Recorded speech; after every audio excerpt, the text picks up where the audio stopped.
మీ business ఏదైనా మీ ఊర్లో promotion చేయాలంటే అది సుమన్ టీవీతోనే సాధ్యం. ఇప్పుడే సంప్రదించండి. రాష్ట్ర మహిళా బీసీ సంక్షేమ శాఖకు మహిళా అధ్యక్షురాలిని.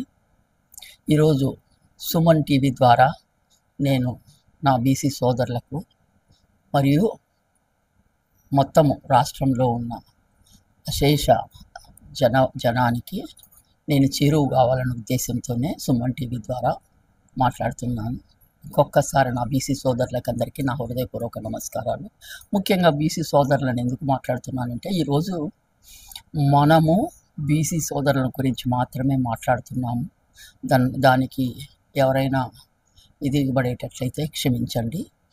మాట్లాడక తప్పదు. మా బీసీ సోదరుల గురించి మేము ఇంతకు మునిపే మన రాష్ట్ర క్యాపిటల్ సిటీ అయిన విజయవాడలోను మరియు మన పెద్ద సిటీ అయిన వైజాగ్లోను వన్ డే ధర్నాను చేశాము. వన్ డే రిలే నిరాహార దీక్షను చేశాము. దాని ద్వారా మేము తెలియజేసిండేది ఏమంటే, తొందరలోనే మన మోడీ గారు మనకు బిల్లుని ప్రవేశపెట్టబోతున్నారని విన్నాము.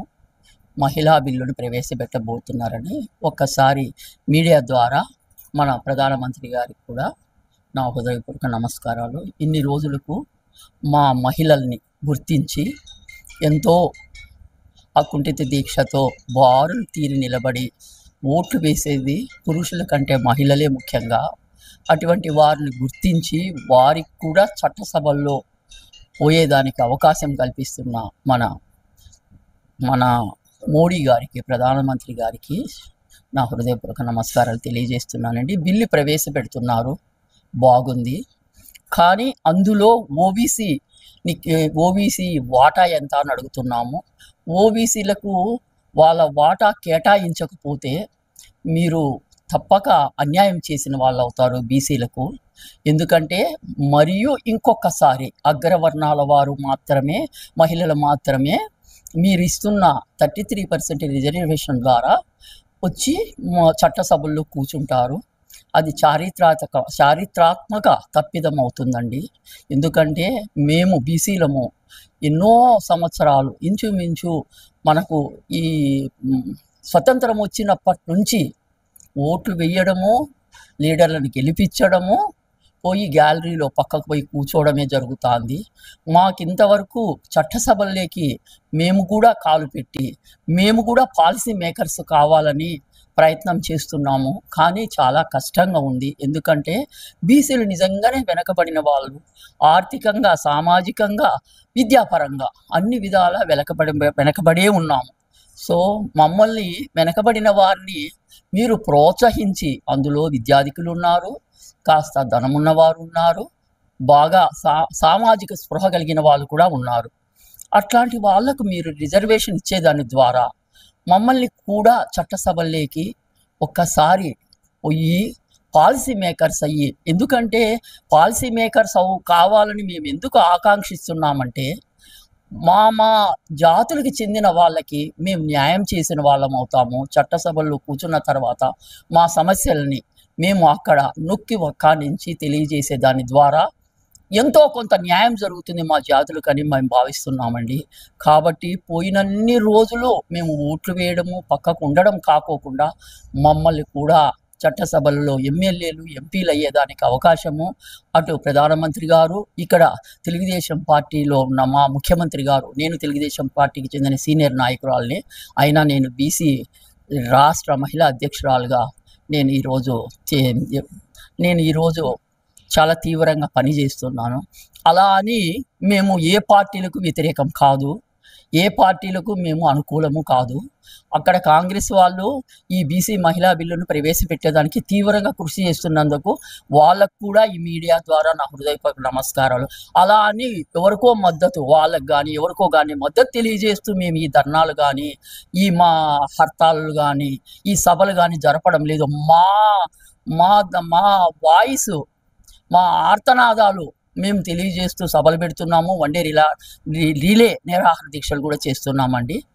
కాబట్టి మేము ఎవరికి అనానుకూలం కాదు, ఎవరికి అనుకూలం కాదు. మాకు మేమే మద్దతు తెలియజేసుకుంటూ, ఎందుకంటే ఈరోజు రాష్ట్రంలో మీరు చూడండి, 60% పైబడి బీసీలు ఉన్నాము. దామాస్ ప్రకారము మాకు టికెట్లు రావాలంటే 50% వరకు టికెట్లు రావాలా, కానీ 50% రావడం లేదు కదా.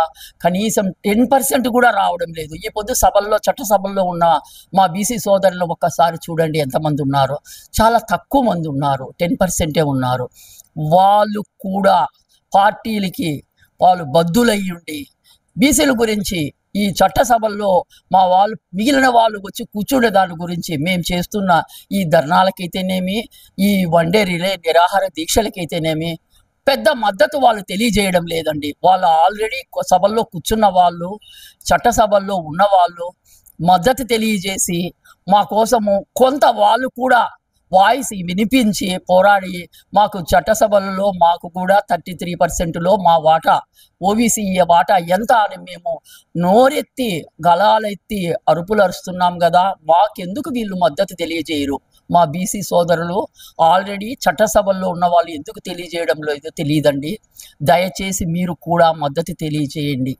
ఇది మనము బీసీలందరం కలిసి ఏకతాటి మీద మన కోసం మనం పోరాడుతున్నాము. ఇది మహాయజ్ఞంగా పోరాడుతున్నామండి. మొదటి నుంచి చెప్తున్నాను, మనం ఎవరికి వ్యతిరేకులం కాదు, మన కోసం మనం చేసుకుంటున్నామండి. దయచేసి దీన్ని అర్థం చేసుకొని అందరూ సహకరించి, ఇప్పుడు కుర్జీల్లో ఉన్నవాళ్ళు, అటు కుర్జీల్లో లేని వాళ్ళు అందరూ కలిసి ఏకతాటి మీదకి వచ్చి సహకారంతో ఈ చట్టసభల్లో, మహిళలకి ఇస్తున్న చట్టసభలలో ఓబీసీ వాటా తెచ్చుకోవడం ఒకటి. అంతేకాకుండా పొరుగు రాష్ట్రంలో 42% ఆల్రెడీ రాష్ట్రం డిక్లేర్ చేసింది. సెంట్రల్ కాదు కానీ రాష్ట్రమే డిక్లేర్ చేసింది 42% బీసీలకు. అట్లాగే ఈ రాష్ట్రం, తెలుగు రాష్ట్రాలు ఇవి రెండు, మీరు కూడా 42% ఇస్తే అందరూ బీసీ ప్రజలందరూ మీ పట్ల హర్షాతిరేకాలు తెలియజేసి మీ పట్ల తప్పక ఇదిగా ఉంటారండి, అకుంఠిత విశ్వాసంతో ఉంటారండి. కాబట్టి బీసీ మహిళల మీద విచిత్రంగా చాలా దారుణంగా దాడులు జరుగుతున్నాయి. విశేషణారహితంగా వయసు చూడకోకుండా పెద్ద వయసు వారి మీద జరుగుతుంది, బాలికల మీద కూడా జరుగుతుంది. రాష్ట్ర వ్యాప్తంగా ఎన్నో దాడులు రోజు పేపర్లలో, మీడియాలో చూస్తున్నాం కదా. దానికి మీరు తప్పక ఒక రక్షణ చట్టం మాకు కల్పించాలా, బీసీలకు ప్రత్యేకమైన రక్షణ చట్టం కల్పించాలా. ఎస్సీ ఎస్టీలకు ఏ విధంగా ఇచ్చారో ఆ విధంగా